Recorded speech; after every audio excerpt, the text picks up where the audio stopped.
Millionaire CEO comforts crying twins at the airport, shocked when he sees their mother. Daddy. The little girl's voice cut through 5 years of silence like a knife. Why does mommy look sad when she talks to you? Grant Morrison, the man who commanded billion-dollar boardrooms without flinching, felt his world crumble as he stared into eyes that were unmistakably his own. The woman kneeling beside the child, Brooke Palmer, the love he'd abandoned for a business deal, looked up at him with a mixture of pain and disbelief that made his chest tight. What did you call me?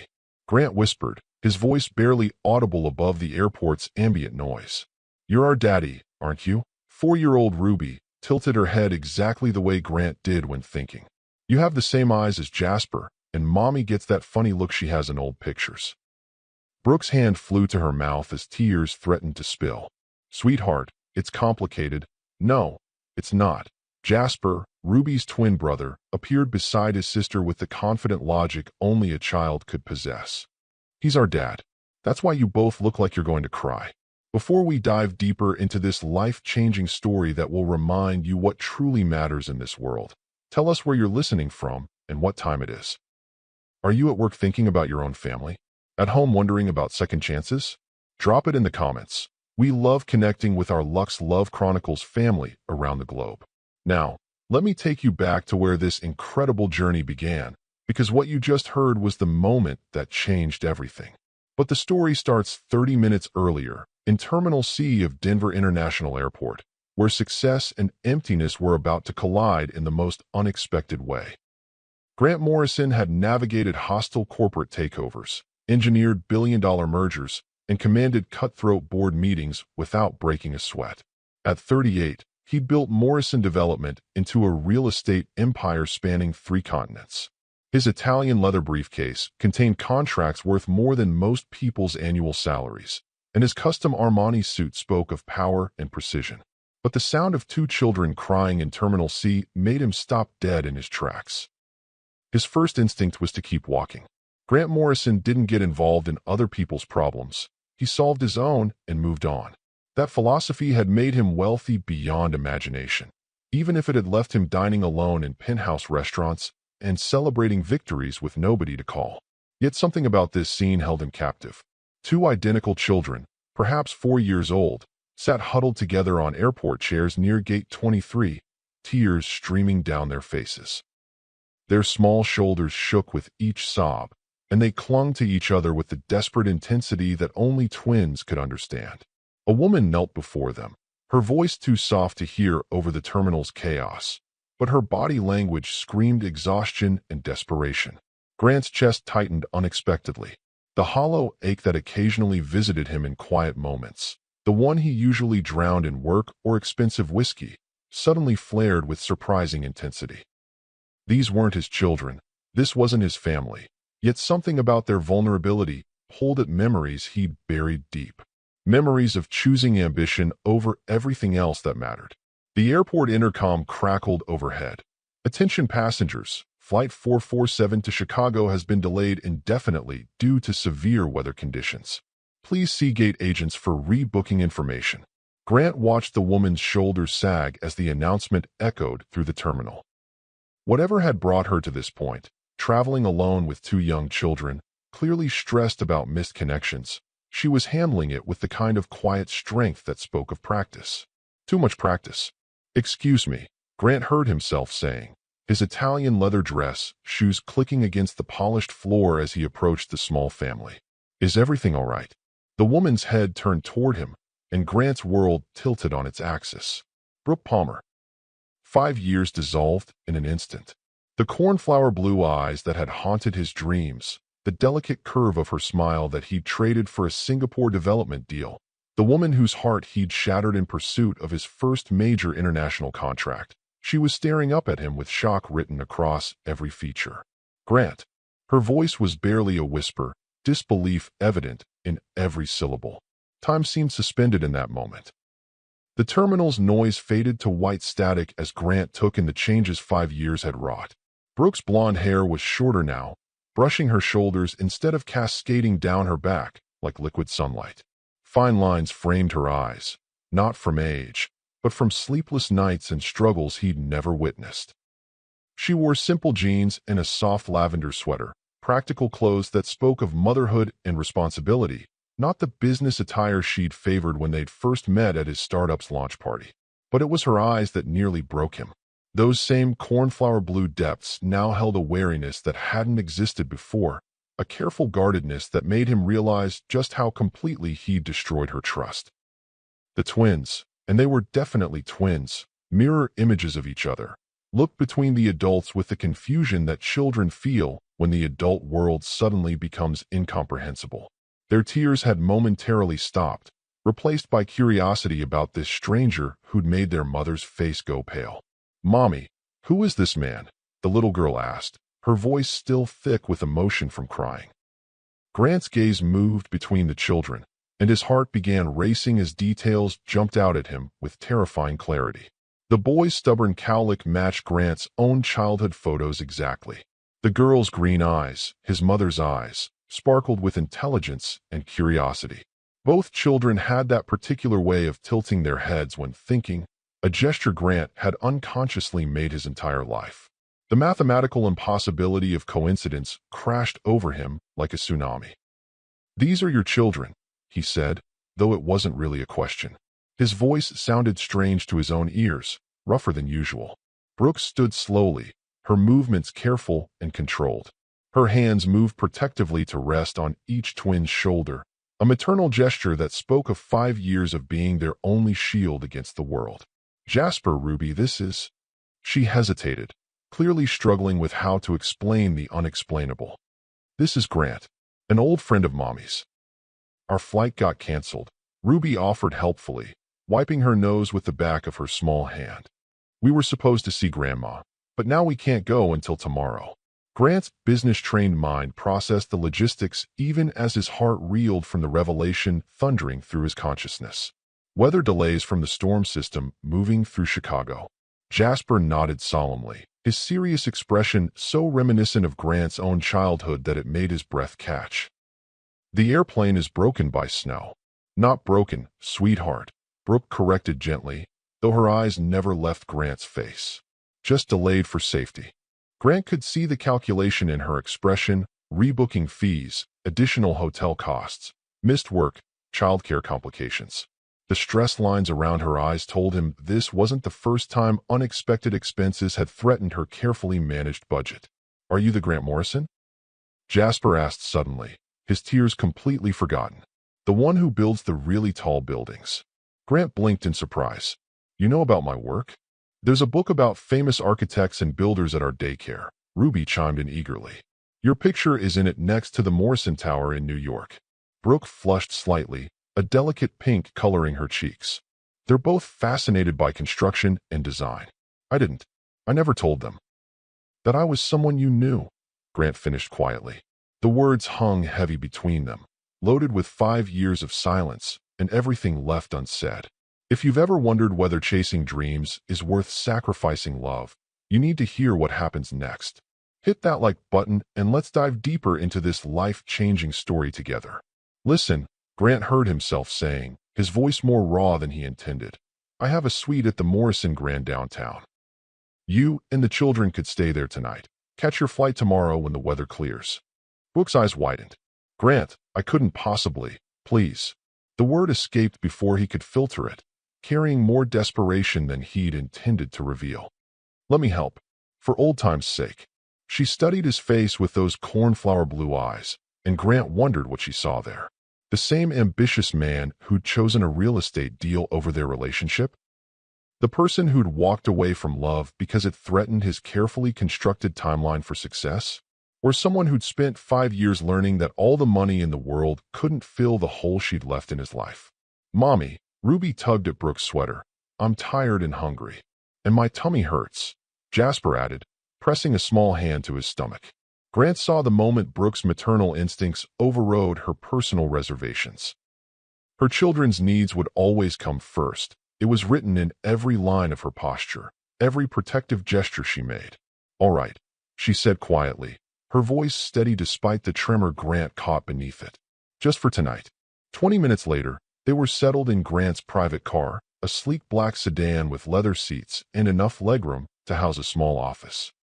The twins chattered excitedly about the luxury vehicle's features while Brooke sat silent beside him, her proximity both torturous and necessary.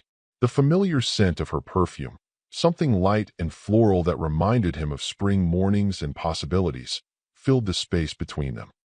It was the same fragrance she'd worn years ago, and it brought back memories of Sunday mornings in bed, of her laugh echoing through his first apartment, of dreams they'd shared before ambition became his only mistress.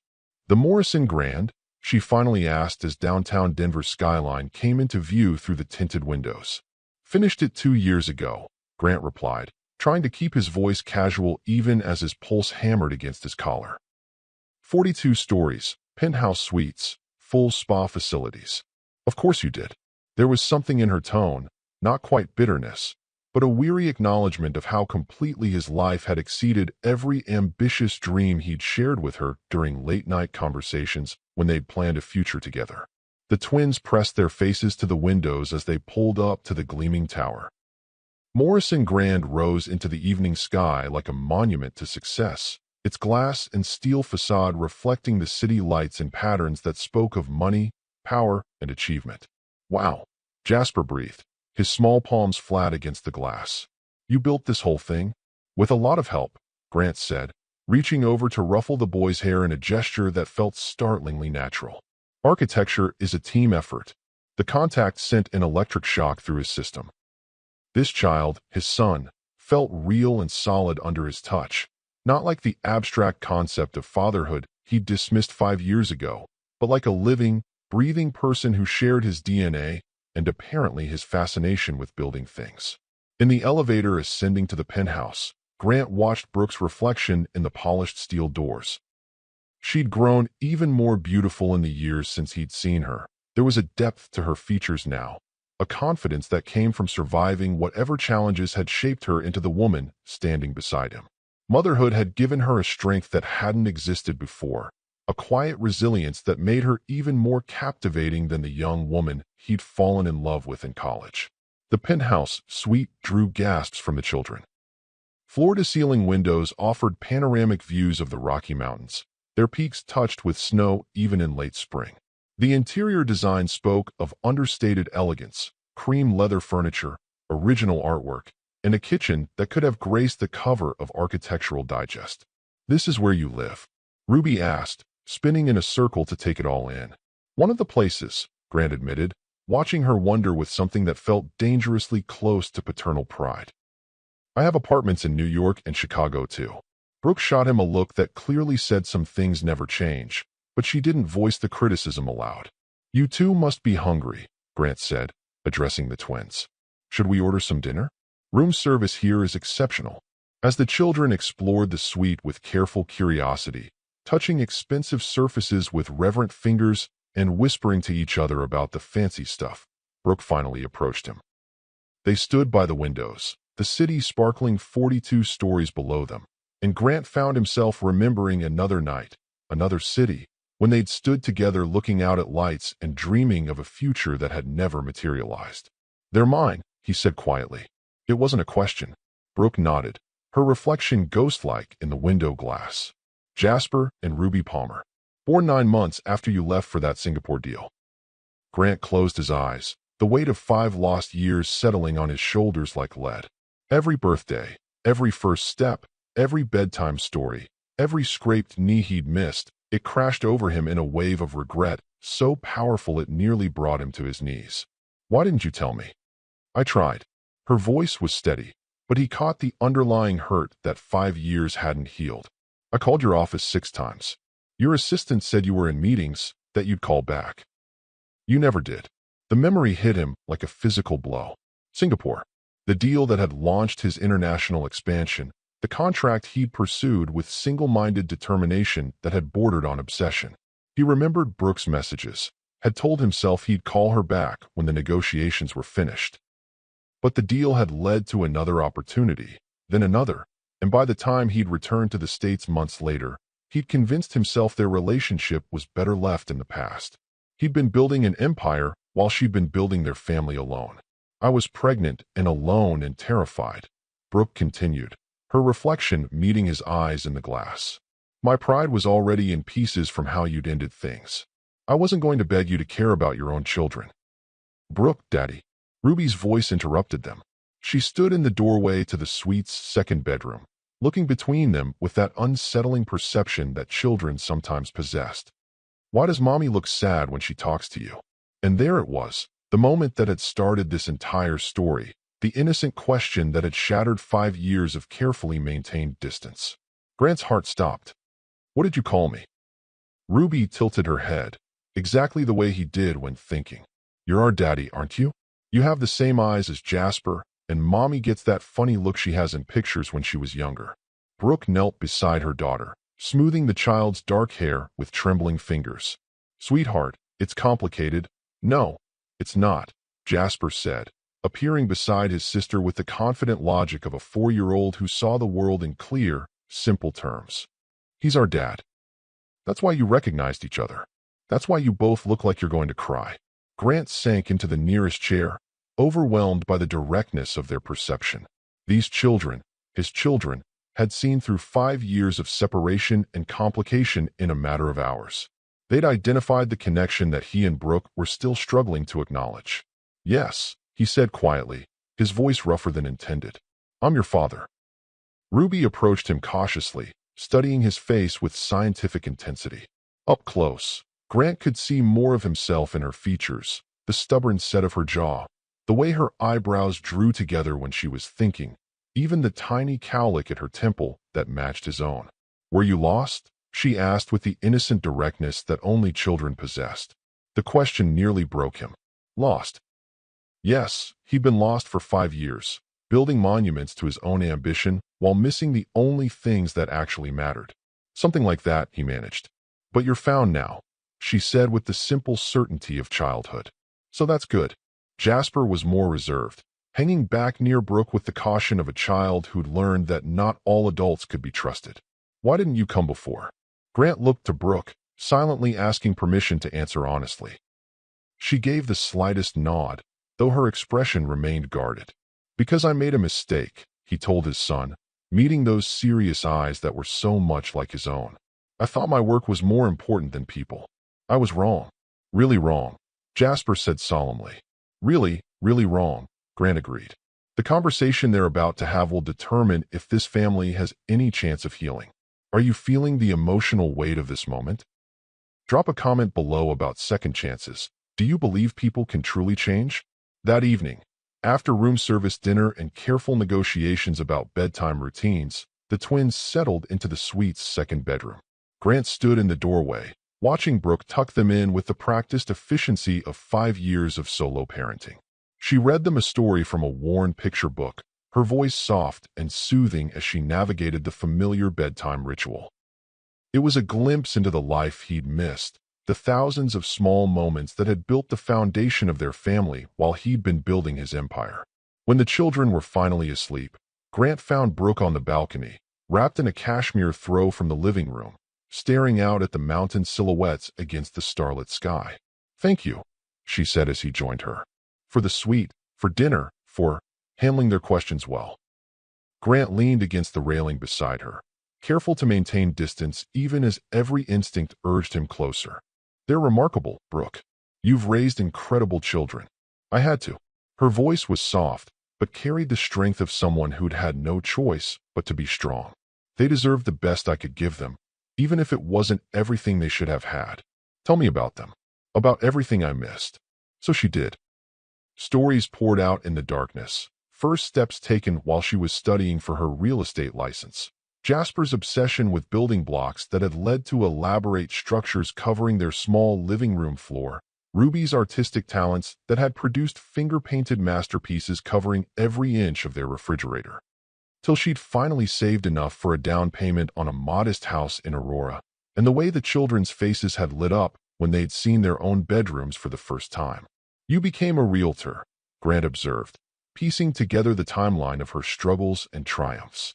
Brooke smiled wryly, though her eyes remained fixed on the distant mountains. Seemed appropriate. You taught me to love architecture and design, even if you forgot to love me. The words hit him like a physical slap. Brooke, I never stopped. Don't. She held up a hand, her voice firm despite the tremor he detected beneath it. "We're not those people anymore, Grant. I'm not the naive girl who thought love conquered all, and you're not the driven young man who thought success was the only thing that mattered. What if I told you I've spent 5 years realizing how wrong I was? That I've built everything I dreamed of, and none of it means anything without someone to share it with?" Brooke turned to study his face in the dim balcony lighting. The city's glow cast shadows across her features, highlighting the changes that time and motherhood had wrought. "Then I'd say you've learned something important. But learning and changing are different things." The challenge in her voice stirred something deep in Grant's chest, the same magnetic pull that had drawn him to her in college, when she'd been the only person brave enough to disagree with his grandiose plans and force him to think beyond his own ambition. "I sold the Singapore properties last year," he said quietly, the words coming from a place of vulnerability he'd thought he'd buried forever. "The ones I chose over you and our family. Donated the proceeds to children's charities." Brooke's eyes widened slightly. "Grant, that was worth $28 million. I know." The number felt hollow now, meaningless compared to what it had cost him. It felt like blood money. They stood in silence for long moments, the weight of lost years and newfound revelations settling between them like snow. The city below hummed with life, car horns and distant music and the sounds of people living their lives. But here, 42 stories above the world, it felt like they existed in a bubble of possibility and pain. "Where do we go from here?" Brooke asked finally, her voice barely audible above the mountain wind. Grant turned to face her fully, drinking in the sight of her illuminated by starlight and city glow. She was even more beautiful than his memories had preserved, but it was a different kind of beauty now, deeper, more complex, earned through survival and sacrifice. "I don't know," he admitted, "but I'd like to find out." Something shifted in her expression, a crack in the careful composure she'd maintained all evening. "They ask about you sometimes. Jasper especially. He wants to know why some kids have daddies who come to their daycare pickup and others don't. What do you tell him?" "That sometimes life is complicated. That love isn't always enough to keep people together." She paused, her voice growing softer. "But maybe sometimes it's enough to bring them back." Grant stepped closer, drawn by the vulnerability in her voice.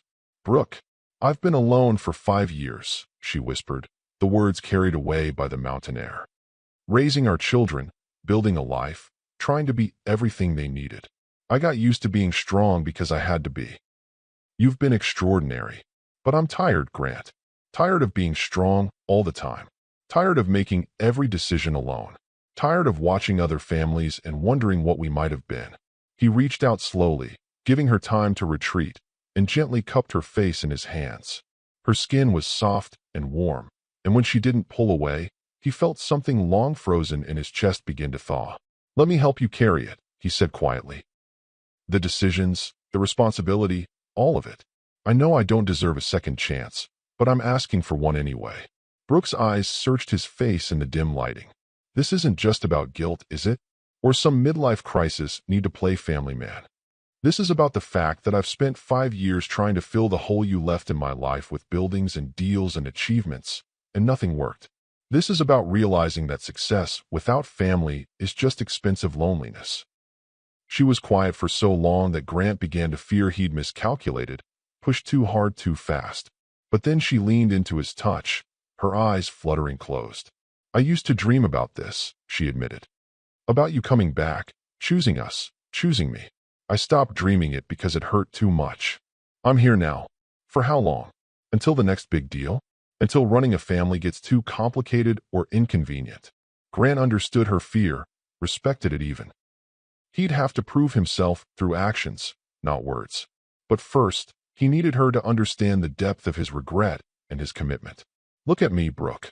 She opened her eyes, and in them he saw the echo of the woman who'd loved him completely once upon a time, before he'd taught her that love wasn't enough to compete with ambition.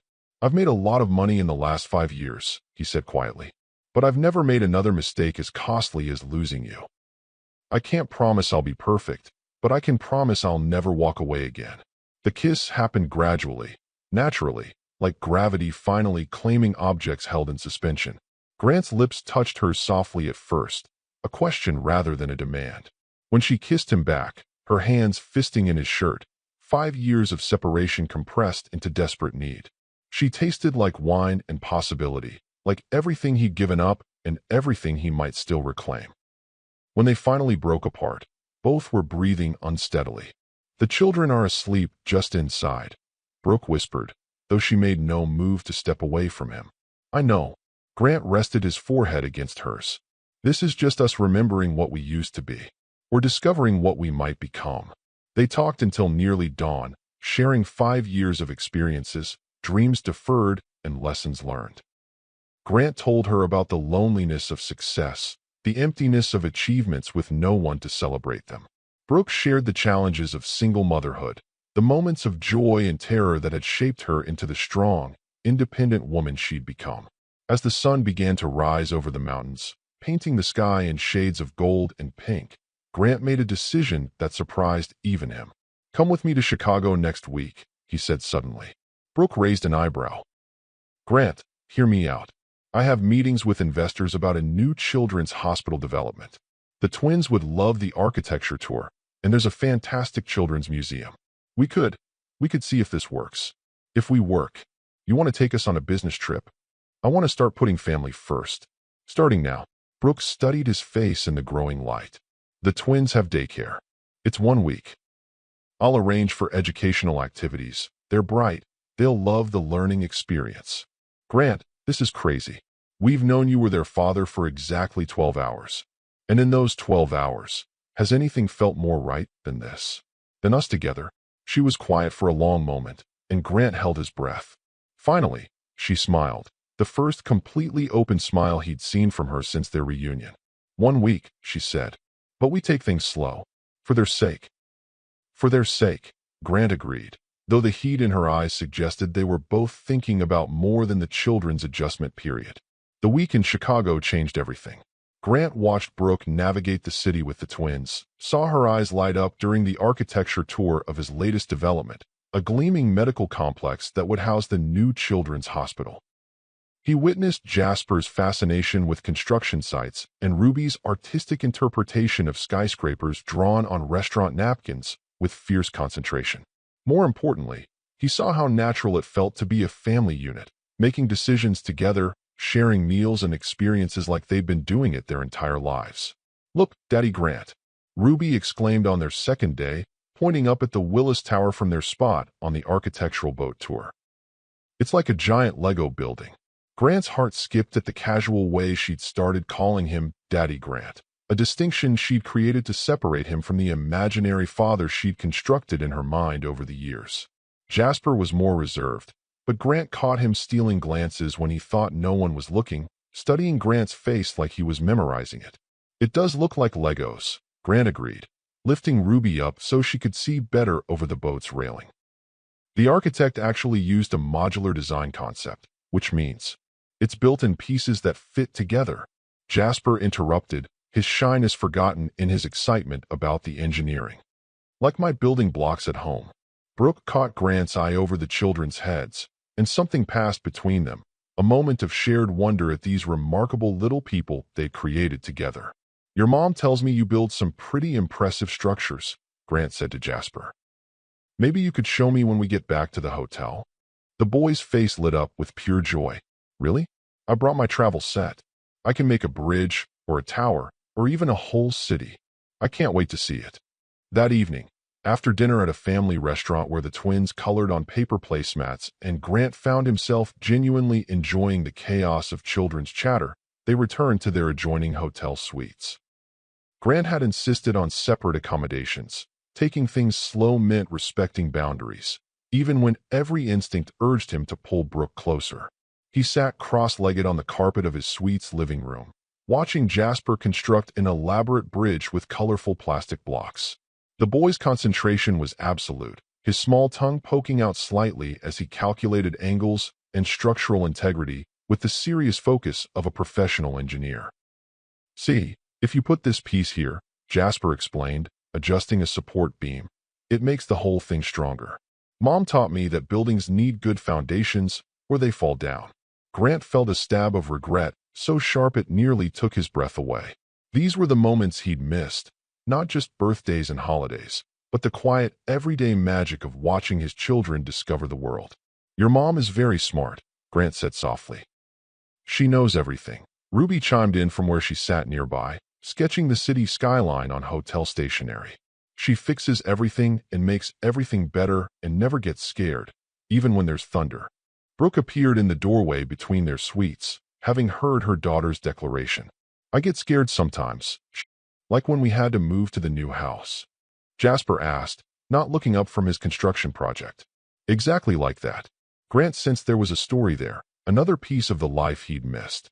Later, after the children were asleep in the suite's second bedroom, he asked Brooke about it. They sat on the hotel room's small balcony, 20 floors above Chicago's glittering streets. The night air was cool but comfortable, carrying the sounds of the city's nightlife up to their private perch. "We were in a smaller apartment until last year," Brooke explained, curled up in the balcony chair with a hotel bathrobe wrapped around her. "The twins were sharing a bedroom, and the building was getting rough. There were some incidents with other tenants that made me realize we needed to get out." "What kind of incidents?" Brooke's jaw tightened slightly. "The kind that made me install 3 deadbolts on our door and teach 4-year-olds what to do if strangers knocked when Mommy wasn't home." Grant felt ice form in his stomach. While he'd been living in luxury penthouses and traveling first class around the world, his children had been afraid in their own home. "The house in Aurora, how did you manage that?" "I'd been saving every penny I could for 3 years. Working weekends, taking on extra clients, selling furniture I didn't absolutely need." She smiled ruefully. "The twins thought it was an adventure, eating picnic dinners on the floor, because I'd sold our dining table to help with the down payment." "Brooke, if I had known." "You'd have what?" "Sent money." She shook her head. "I didn't want your guilt payments, Grant. I wanted a partner. I wanted someone who chose us every day, not someone who fixed problems with a check from a distance." The distinction cut deep because it revealed how little he'd understood about what family actually meant. He'd thought providing financially was the same as being present, that success could substitute for sacrifice. "I'm here now," he said quietly. "For a week. In a luxury hotel on a business trip." Brooke's voice wasn't harsh, just realistic. Real life is grocery shopping with 2 tired children, staying up all night when they're sick, making decisions about schools and doctors and discipline. It's not architecture tours and 5-star restaurants. "Then show me real life. Let me learn." Something in his voice must have convinced her, because she nodded slowly. "All right. But Grant, this isn't a trial run for you. If you're in, you're all the way in. Because if you leave again, it won't just break my heart. It'll break theirs too, and I won't let that happen."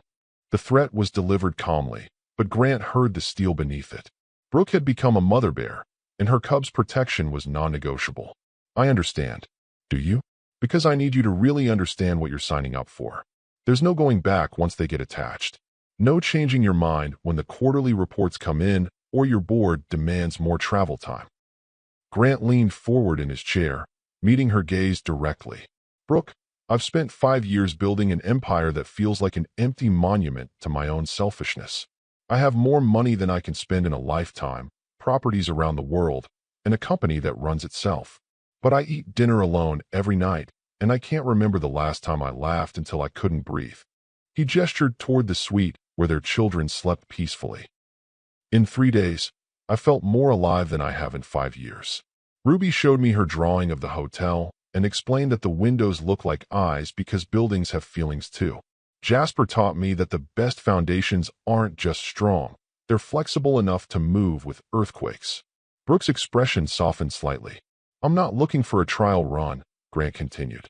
"I'm looking for a life, a real one. And if you'll let me, I want to build it with you. This is the moment that will test everything they've rebuilt. Would you risk everything for love? For family? Subscribe and ring that notification bell because what happens next will restore your faith in second chances." 3 days later, as they prepared to return to Denver, Grant's phone rang during breakfast. The ringtone, his emergency line, reserved for true crises, cut through the hotel restaurant's morning calm like a siren. "I have to take this," he apologized, stepping away from the table where the twins were debating the structural integrity of waffle stacks. "Grant, thank God I reached you." His assistant Sarah's voice was tight with stress. we have a massive problem. The Singapore investors who bought your old properties? They filed for bankruptcy. Chapter 11. Immediate liquidation. Grant felt the blood drain from his face. What does that mean for the children's charities? They're about to lose everything. The donation structure was tied to the property revenues. If the properties sell in bankruptcy court, the charities lose their funding stream. We're talking about 43 children's hospitals and education programs across Southeast Asia. The phone felt suddenly heavy in Grant's hand. What are my options? You could buy the properties back. But Grant, they're asking double what you sold them for. The Singapore investors inflated the values before the bankruptcy. You'd be looking at $56 million. Minimum. Grant closed his eyes, calculating rapidly. That would bankrupt me. Completely. You'd have to liquidate Morrison Development, sell the hotels, everything. You'd lose it all. Through the restaurant's windows, Grant could see Brooke and the twins. Ruby was showing Jasper something on her napkin drawing, while Brooke smiled and nodded encouragingly. They looked like a perfect family, his family, and the thought of losing them again made his chest tight with panic. But the thought of 43 children's programs losing their funding made him feel sick for different reasons. He returned to the table, his face pale enough that Brooke immediately noticed. "What's wrong?" she asked quietly. Grant glanced at the twins, who were back to their waffle engineering project, then met Brooke's concerned gaze. "We need to talk. Privately." 10 minutes later, they stood in Grant's hotel suite while the children remained at breakfast with a trusted hotel staff member Grant had arranged to watch them. "The Singapore properties I sold, the ones I donated the proceeds from, the investors are bankrupt. If I don't buy them back at an inflated price, 43 children's charities lose their funding." Brooke's eyes widened. "How much?" $56 million. I'd lose everything. The company, the hotels, this lifestyle, all of it. Grant sat heavily on the suite's couch, his head in his hands. "I'd be financially ruined. But the children's programs would be saved." Brooke was quiet for a long moment, processing the implications. "What does this mean for us?" "For Jasper and Ruby." Grant looked up at her, and she saw something in his expression that made her breath catch. "I need you to know that this isn't about the money. This isn't about going back to being the man who chose business over family. Grant, this is about 43 programs that provide medical care and education to children who have nothing. Kids who depend on those hospitals, those schools. How can I choose my financial security over their lives?" Brooke stared at him, recognizing something fundamental in his words. This wasn't the old Grant, the one who would have calculated profit margins and acceptable losses. This was a man who'd learned that some things were worth more than money. "But where would we live?" she asked practically. "How would we support the twins?" "I don't know," Grant admitted.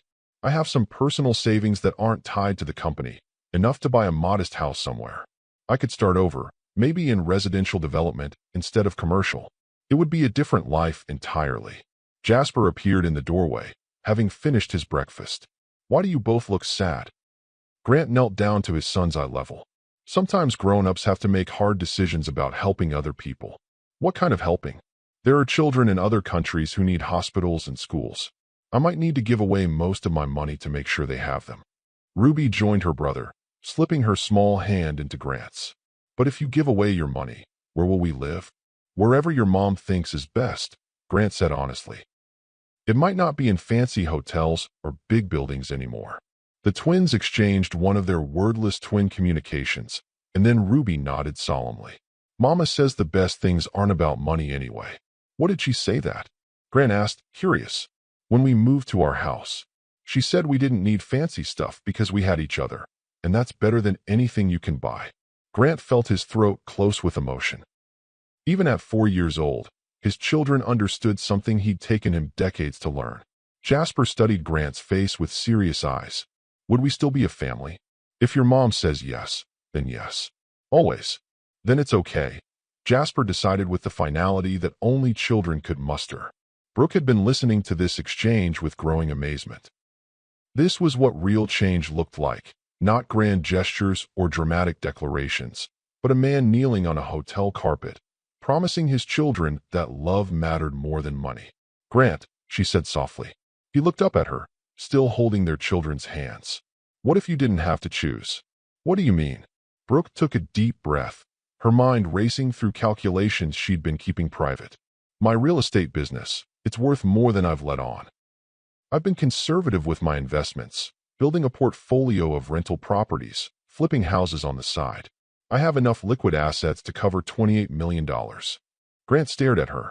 Brooke, that's everything you've built. Half of everything we need, she corrected. We could be partners. Real partners. 50-50 in everything. You'd risk your entire life's work. For those children? For us? Brooke smiled, and for the first time since their reunion, it reached her eyes completely. In a heartbeat, Ruby tugged on Grant's shirt. What's partnership mean? It means we're a team, Brooke explained, kneeling beside Grant so they were both at the children's level. It means we make decisions together and share everything, the good stuff and the hard stuff. Like a real family? Jasper asked. Grant felt tears prick his eyes as he looked at these three people who were offering him something worth more than all his properties combined. Exactly like a real family. Partners, he said to Brooke, extending his hand. Partners, she agreed, shaking it while their children giggled at the formal gesture. 6 months later, Grant and Brooke stood in the construction trailer overlooking their latest project, a family-friendly resort in Aspen that would cater to children and parents alike. Their combined expertise had created something neither could have achieved independently, a business model that prioritized family values without sacrificing profitability. The investors love the concept, Brooke said, reviewing the latest reports spread across the trailer's makeshift desk. Occupancy bookings are already at 90% for next summer, and we've got a waiting list for the family suites. Grant wrapped his arms around her from behind, nuzzling her neck in a gesture that had become natural over the months of rebuilding their relationship. And the Singapore properties? Officially transferred back to the charities yesterday. All 43 programs have their funding secured for the next decade, with built-in expansion clauses. Through the trailer's dusty windows, they could see Jasper and Ruby playing with other children near the construction site. The twins wore tiny hard hats and safety vests that made them look like miniature construction workers, their laughter carrying on the mountain air as they supervised the building process.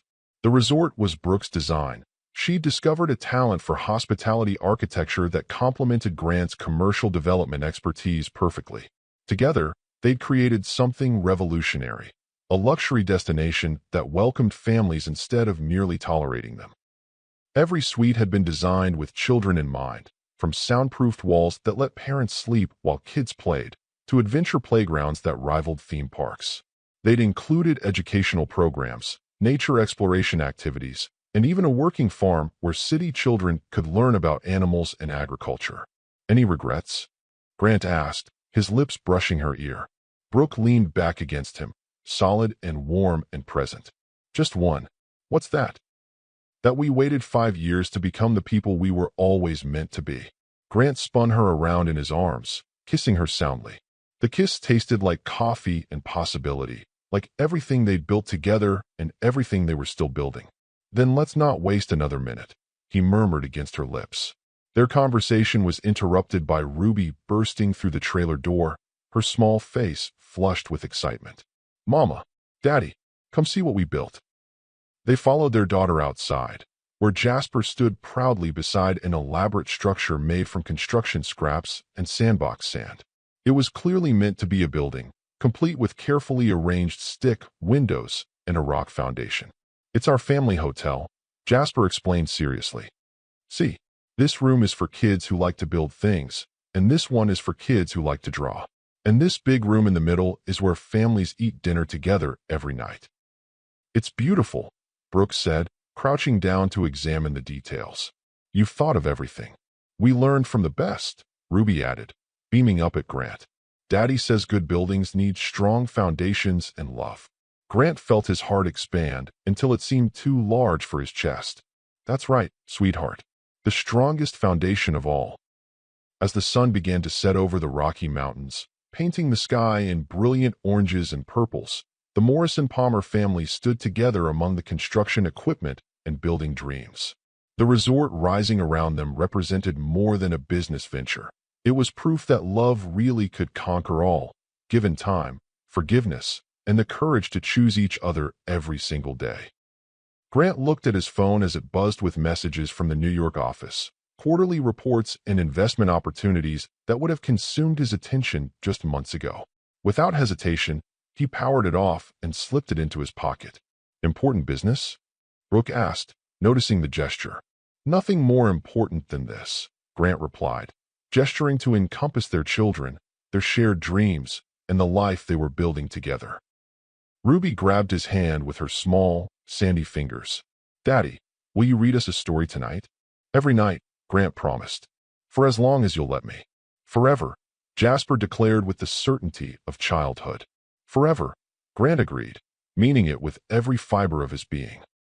As they walked toward their temporary family quarters, a modest apartment above the construction site that felt more like home than any penthouse Grant had ever owned, Brooke slipped her hand into his free one. You know what I realized today? She said quietly. What's that? Success isn't about the size of your building or the zeros in your bank account. It's about who's there to share dinner with you at the end of the day. Grant squeezed her hand, watching their children skip ahead of them, chattering about sandcastles and building blocks and all the dreams that 4-year-olds carry in their hearts. I used to think I was building an empire, he said. Turns out I was just building walls. This, he gestured to their children, their shared dreams, their imperfect and beautiful life. This is what empire really looks like. The Morrison-Palmer family reached their temporary home as the first stars appeared in the darkening sky. Inside, there would be bedtime stories and goodnight kisses, discussions about the next day's adventures, and the quiet magic of a family choosing each other again and again. Grant Morrison had once been a millionaire CEO who commanded boardrooms and closed billion-dollar deals. Tonight, he was something infinitely more valuable. A father, a partner, and a man who'd learned that the greatest success was measured not in dollars, but in love. If this story touched your heart and reminded you what truly matters, smash that subscribe button and share this with someone who needs to remember that it's never too late to choose love over ambition.